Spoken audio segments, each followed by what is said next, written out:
lagi podcast kita hari ini. Kembali lagi dengan saya, Tuti Aisyah, merupakan mahasiswa PPG Calon Guru Angkatan 2 2024. Hari ini saya kedatangan narasumber yang sangat menginspirasi, yakni Ibu Sarah. Mungkin Ibu Sarah bisa perkenalan sedikit kepada teman-teman semua. Oke, perkenalkan nama saya Sarah Nursyahira. Saya mahasiswa PPG Calon Guru Angkatan 2 2024. Saat ini saya sedang melakukan PPL di SD Negeri 0608. Hari ini kita akan sedikit berbincang nih dengan Ibu Sarah, berbagi informasi dan pengalaman tentunya seputar dunia pendidikan. Karena kan pendidikan ini merupakan salah satu topik yang sudah tidak asing lagi bagi kita. Oke, mungkin tanpa berlama-lama, mari kita berbincang dengan Ibu Sarah.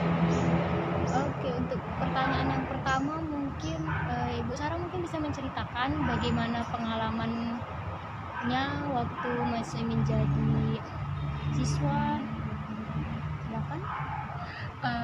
Saya tuh dari SD dulu lah ya, kita bercerita. Saya dulu tuh SD itu ingat sekali, kalau misalnya saya misalnya melakukan PPR gitu, beda sekali suasananya.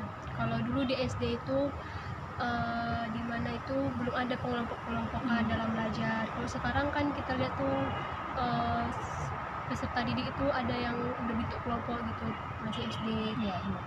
Terus materi yang diberikan juga masih guru gitu. Kita sebagai murid hanya berpatokan pada buku.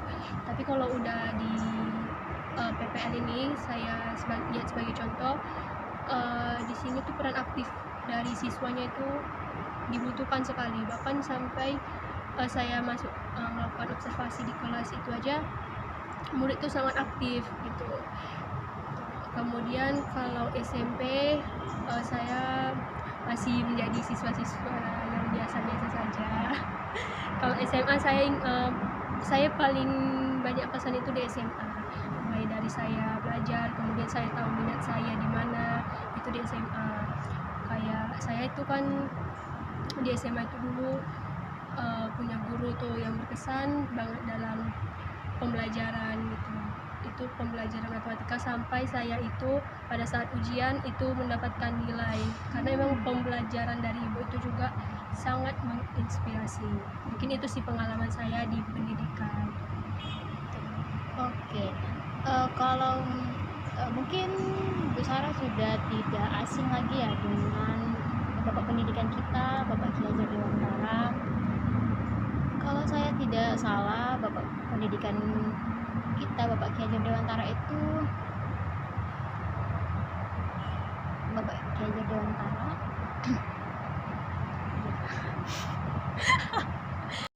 Baik, kita sudah mendengar pengalaman Bu Sarah dari SD sampai SMA. Tapi kita belum mendengar nih bagaimana pengalaman Bu Sarah di S1-nya dan apakah sejalan dengan PPG yang saat ini sedang ditempuh.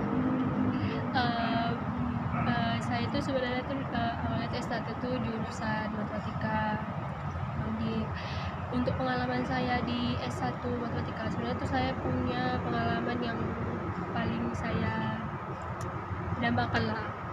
Saya dulu ada salah satu mata kuliah tentang logika.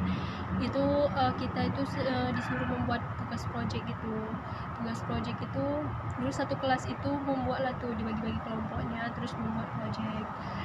Kami ingat dulu kami cuma mengambil sebenarnya kasus yang biasa gitu, kasus kecil lah itu, bagaimana sebenarnya pembelajaran logika itu dapat kita terapkan dengan mudah gitu, dengan menggunakan contoh dalam kehidupan sehari-hari. Nah, jadi ternyata pas kita paparkan itu hasil kerja kelompok kita, ternyata cuma kelompok kita lah itu yang di approve lah itu gitu, mendapatkan nilai A waktu itu. Terus itu yang paling saya ingat waktu saya. Kalau untuk PPG saat ini Ibu ngambil apa? Untuk PPG saat ini saya ngambil di jurusan PGSDD. Apakah ada alasan tertentu? Sebenarnya kalau melihat jurusan saya sebelumnya di S1 itu sangat jomplang sekali, karena saya sebelumnya belum ada megang tuh ilmu-ilmu di ilmu-ilmu pendidikan gitu, seperti bagaimana pendekatan terhadap murid. Nah, kemudian saya ngambil di PG ini, calon guru ini itu jurusan PGSD. Sebenarnya motivasi saya itu ingin berkecimpung di dunia pendidikan ini, bagaimana mengajar anak-anak gitu, karena saya dulu pernah mengajar les privat gitu. Waktu itu saya sambil skripsi sambil ngajar les privat, dan itu saya rasa enak juga gitu ngajar dari mereka yang nggak tahu membaca. Dulu saya ngajar tuh anak kelas SD, masih kelas 1 belum bisa baca, terus saya ajarin dia. Pada saat saya ngajar les privat, dia jadi paham huruf, dia jadi paham penjumlahan seperti itu, dan itu inspirasi saya bisa ikut berkontribusi. Itu motivasinya. Iya. Oke. Kemudian mungkin kita tidak asing lagi dengan bapak pendidikan kita, yaitu Bapak Ki Hajar Dewantara. Bapak Ki Hajar Dewantara sendiri menyatakan bahwa pendidikan dan kebudayaan itu adalah dua hal yang tidak terpisah. Nah, saya ingin bertanya nih dengan Bu Sarah, mengapa pemikiran Ki Hajar Dewantara terkait kebudayaan dan pendidikan itu tidak bisa terpisahkan? Itu maksudnya bagaimana sih? Sebenarnya untuk pendidikan itu Pak Ki Hajar Dewantara kan dia mengaitkan ya kalau budaya itu dengan pendidikan harus sejalan. Pendapat dari Pak Ki Hajar Dewantara dengan menganggap bahwa pendidikan itu harus sejalan dengan kebudayaan, maka itu menurut saya sangat penting, karena dengan adanya kearifan lokal itu siswa-siswa dapat mengenal identitas mereka dan mereka mengetahui karakter diri mereka. Dengan memanfaatkan kearifan lokal juga pembelajaran siswa juga menjadi bermakna dan relevan dengan kehidupan sehari-hari mereka. Kita contoh aja lah gitu, kayak di Bali gitu. Misal salah satu guru memberikan materi pelajaran mengenai deskripsi tentang gedung pencakar langit. Kalau kita beritahukan kepada siswa, itu mereka tidak tahu kan bagaimana bentuk pencakar langit. Apalagi kita ketahui tuh di Bali itu kan nggak ada tuh gedung-gedung yang lebih tinggi dari pohon kelapa. Nah, jadi dengan memberikan deskripsi itu kan tidak relevan dengan kehidupan mereka. Mereka juga belum tahu pencakar langit itu bagaimana gitu. Tapi dengan si gurunya memberi contoh yang sesuai di kehidupan mereka, kayak misalnya di Bali itu terkenal dengan pantai, mereka akan tahu bagaimana pantai, mendeskripsikan pantai bagaimana, kemudian budaya di sana juga bagaimana, apalagi kemudian mendeskripsikan misalnya sebuah makanan juga mereka tahu kan bagaimana rasanya, bentuknya, dan itu nanti yang akan sesuai relevan dengan apa yang dipelajari mereka. Seperti itu. Baik, jadi itulah ya kenapa pendidikan dengan kebudayaan itu terkait. Kemudian pertanyaan selanjutnya nih Ibu Sarah, mungkin Ibu Sarah sudah tidak asing dengan salah satu semboyan dari Bapak Ki Hajar Dewantara ini, yakni Tuwuri Handayani. Kira-kira menurut pandangan Bu Sarah, apa sih makna dari Tuwuri Handayani?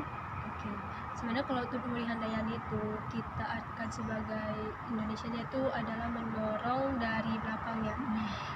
Itu sama kayak kita itu guru di situ tuh sebagai fasilitator untuk mendorong si siswa tersebut secara mandiri, belajar mandiri, dengan kita bimbing tuh, kita beri dukungan dia. Walaupun sebenarnya kalau di dalam kehidupan kenyataan yang saya seperti tempat saya PPL, Tuwuri Handayani itu belum sepenuhnya itu dilakukan, masih di mana guru masih mengajarkan, cuman hanya saja siswanya tersebut lebih aktif gitu.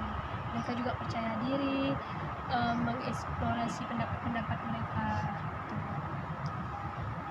Jadi tadi kan Ibu kita sudah berbagi pengalaman Ibu tentang pendidikan mulai dari SD, SMP, SMA sampai ke perkuliahan. Kira-kira adakah perubahan yang Ibu Sarah rasakan dengan pendidikan yang Ibu alami sampai sekarang lagi Ibu sedang menjalankan PPL? Ada. Kalau dulu saya tuh di masa-masa pendidikan dulu ya belum mengenal yang namanya kayak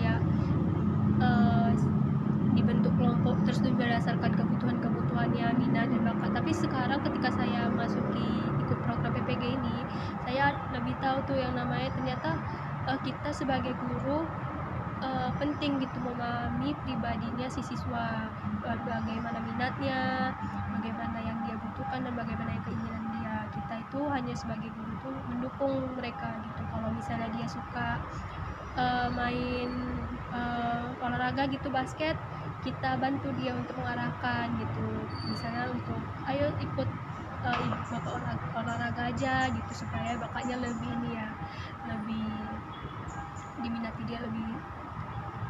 Kalau untuk pembelajaran yang masih berpusat pada guru, apakah masih Ibu Sarah jumpai? Masih cuma yang berpusat pada guru masih kayak misalnya yang di TPS saya ini masih pelajaran berpusat pada guru, pada guru. Pembelajarannya masih berpusat pada guru. Iya. Jadi keaktifan siswa itu masih minim. Iya, siswa itu hanya aktif ketika guru memberikan pertanyaan aja, mereka aktif gitu. Apakah gurunya juga sering melakukan seperti kayak diskusi? Kalau SD yang saya teman PL itu ya jarang diskusi, itu jarang, kayak diskusi antar kelompok itu jarang. Baik, kira-kira jadi tadi masih ada ya bahwasannya pembelajarannya itu berpusat pada guru. Bapak Ki Hajar Dewantara sendiri memiliki sebuah pemikiran tentang dunia pendidikan, salah satunya pendidikan yang memerdekakan peserta didik. Kira-kira dari sudut pandang Bu Sarah, pendidikan yang memerdekakan peserta didik itu yang seperti apa? Menurut saya pendidikan itu memerdekakan peserta didik adalah pendidikan yang dimana fokus utamanya itu peserta didik. Peserta didik itu kita aktifkan dalam kayak misalnya berdiskusi, mengerjakan proyek.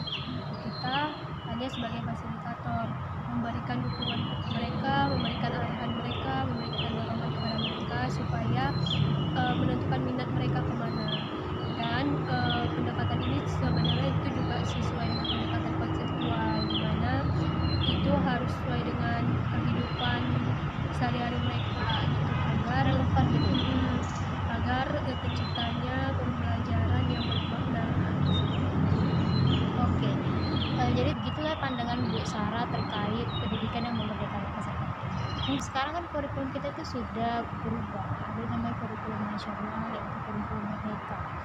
Dan kurikulum merdeka itu ada yang namanya kegiatan kelima. Nah, saya pengen tahu nih, di tempat Ibu Sarah PPL, gimana sih kegiatan kelimanya? Oke, di tempat kami itu sebenarnya P5 itu dilakukan setiap hari Sabtu tuh, siswa bersama-sama. Kalau di kegiatannya, bentuk kegiatannya itu kami itu melakukan penanaman ini apotek hidup, buat apotek hidup. Jadi nanti siswa itu membawa yang namanya tanaman-tanaman seperti kayak jahe, gitu, kunyit. Nah nanti itu kita akan tanam tuh bersama-sama di belakang kelas itu, kelas mereka itu ada sedikit lahan lah gitu. Minggu kemarin kita udah bersihkan karena emang itu masih bentuk SMA yang mau dibuat itulah apotek hidup dan masih proses. Itu untuk semua kelas? Iya, untuk semua kelas. Oke. Kemudian pertanyaan terakhir nih ya teman-teman, kira-kira apa sih harapan Bu Sarah terhadap pendidikan kita? Untuk harapan saya secara pribadi, pendidikan itu harus mengikuti perkembangan zaman gitu. Apalagi ini udah di abad 21 kan, lagi gencar-gencarnya teknologi seperti itu. Kemudian pendidikan yang emang mengedepankan peserta didik gitu. Jadi sehingga mereka itu merasa percaya diri, selalu menampilkan pendapat mereka dan bereksplorasi. Kemudian pendidikan itu harus disesuaikan dengan nilai-nilai budaya dan nilai-nilai berbangsa.